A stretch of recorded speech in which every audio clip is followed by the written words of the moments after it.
My, what drama we are witnessing. Why did a political argument turn into a 43-day paralysis of an entire nation? Both sides blame the other for either being heartless and cruel or crazy and corrupt. A reliable narration as ever. Perhaps the real question we should be asking is, what ancient forces just tore through the surface of our society? You're watching Archetypal Wisdom. Join me in exploring the symbolic truths and mysteries of humankind. Remember to like and subscribe. Now, back to the video. On October 1st, the government entered into the longest shutdown in US history. 43 days of political chaos due to a disagreement on how to move forward with the fiscal budget. One of the core contentions surrounding this was whether to include extensions of healthcare subsidies, expanded ACA premium tax credits, in the funding bill. Now, these subsidies are essentially a way to make healthcare more affordable for the population by having the government pay a large sum of money to the insurance companies, which will supplement the amount the population can't afford. These subsidies were only secured until the end of 2025. And so the Democrats wanted the subsidy extension to be included in the funding bill as a security measure to make sure that the population could continue to afford their healthcare plans. The Republicans wanted to first secure the funding bill separate to any new policies. The feeling of the Democrats was that first and foremost, this is a humanitarian issue, that it is essential to guarantee healthcare accessibility, even if it is contributing to the deficit in how it is currently organized. The sentiment was we can make sure people are protected immediately to mitigate suffering and then gradually reform the current design to lower the government spending by trying to slowly control healthcare pricing. The Republicans, on the other hand, felt that by using the fiscal budget as a moment to leverage a bill would set a dangerous precedent of crisis policy bargaining. They also felt that if they kept expanding the subsidies, they would only enable the healthcare system to ever increase their prices, as the government will always cover the cost, only deepening the debt.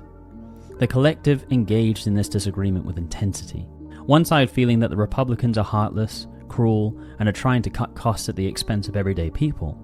The other side thinking that the Democrats are using blackmail as a means to pass bills and have no plans of action to actually control healthcare pricing, enabling them to continue increasing their prices at the government's expense, which will only end up harming the public, who will have to pay for this debt.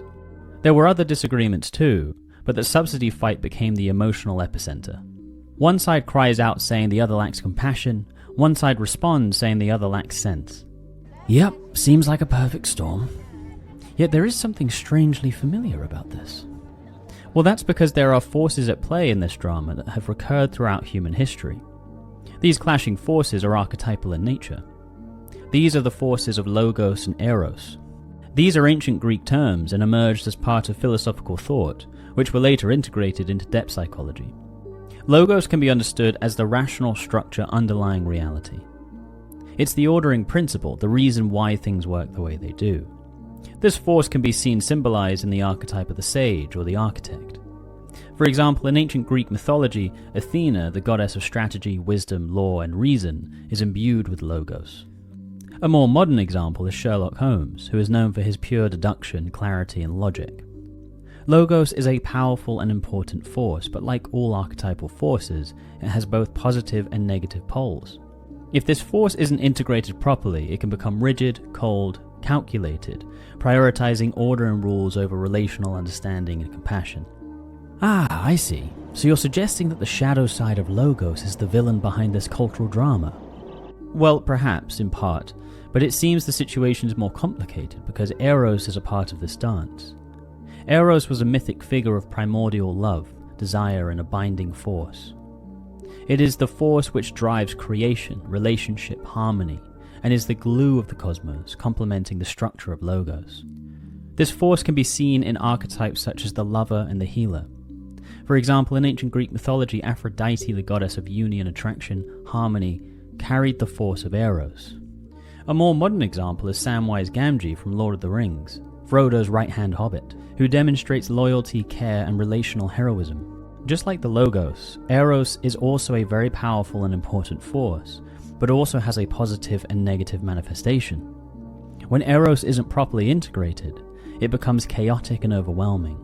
It leads to enmeshment, enabling, and loss of boundaries. So who's the villain? Who do we blame? The people need someone to blame. Well, herein lies the issue. The solution is the balance of these two archetypal forces, not choosing which one to side with. In fact, it's this fixation on choosing a side which leads to further imbalance. This imbalance leads to the shadow qualities of both Logos and Eros dominating. This is a natural consequence, as both sides actually stabilize the other. Logos keeps the openness and expansiveness of Eros practical and manageable. Eros keeps the structure and order of Logos adaptable and kind. If we find ourselves deciding between them, we invite both the rigid and oppressive shadow of Logos and the chaotic and overwhelming shadow of Eros to the surface of our society. Underneath the noise of the recent government shutdown, these ancient forces are clashing, and the collective is caught up in this clash, choosing a side. So, you're saying there are these ancient godlike forces at play in the collective, and that's what's really playing out right now?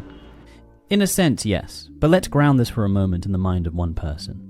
After all, the best way to understand an archetype is as a psychological instinct, which is formed over millennia as a consequence of said instinct playing a direct and successful role in our survival. So to elaborate, let's look at how both Logos and Eros are important forces in one's life, allowing them to live successfully. If a person has successfully integrated Eros into the personality, they will be adept at understanding the needs and feelings of their acquaintances and loved ones. This will allow them to build and maintain community, which of course is essential for survival as we are inherently social creatures. Integrated Logos, on the other hand, will allow the person to be able to understand the systems of their environment. They will understand how to navigate the structures of their community and organize. This will in turn allow them to be a skillful member of the community, helping to keep their own life and the community operating successfully. If this individual only has these archetypal forces dominant in their personality, this will of course lead to great difficulty for them. The Eros dominant individual would be constantly open to people, but what was once their superpower, relational understanding, would become their downfall. They wouldn't know how to set adequate boundaries. This would lead them vulnerable to being taken advantage of. Their relationships would become enmeshed and then dysfunctional. They might start to use compassion as a form of coercion to get what they want, appealing to people's better nature in a manipulative manner. The dominant Logos individual would become cold in their dealings with others. They would be rigid in their following of the rules and structure at the expense of their relationships and the community. They would become alienated from the community in their prioritization of rules. Well, these forces aren't looking particularly friendly with each other right now, so what's the solution here? What is one person supposed to do in a situation like this? Well, yes, looking at the state of the world and the population currently, the forces of Eros and Logos are tearing through society and they seem to be at war. It of course can feel like a hopeless situation when looking at the larger picture. Yet the truth is, the collective is made up of individuals. Each of us contributes significantly to collective situations. The degree to which you yourself become swept up in an archetypal charge is the degree to which you could be contributing to how that archetype moves through the rest of the culture, for better or for worse.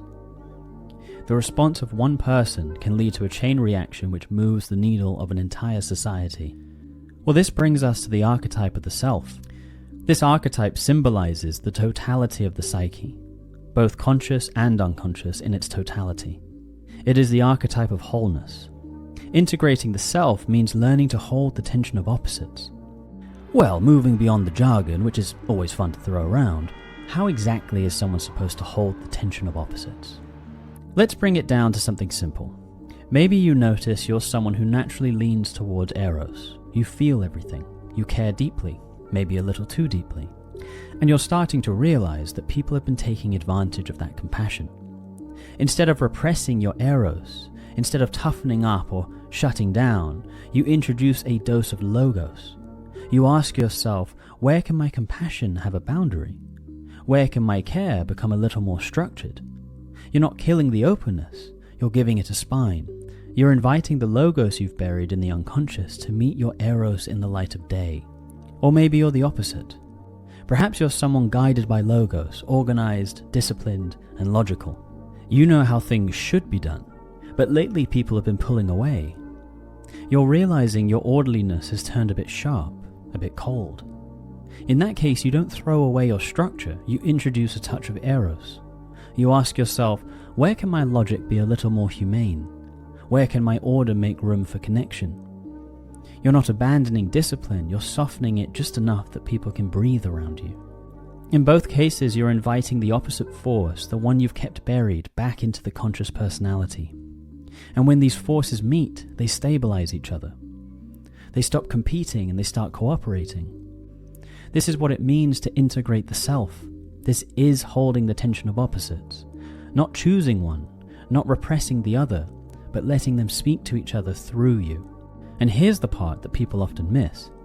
When one person does this, really does this, it disrupts the entire archetypal chain reaction moving through a family, a community, a culture. Balance in one psyche becomes balance in the field around it.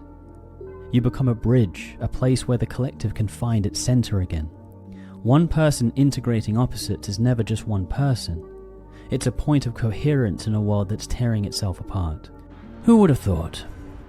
Pay a little attention to your own projections and biases, integrate the opposite you've been avoiding, and suddenly the ancient god stomping across society has nowhere to go. Congratulations.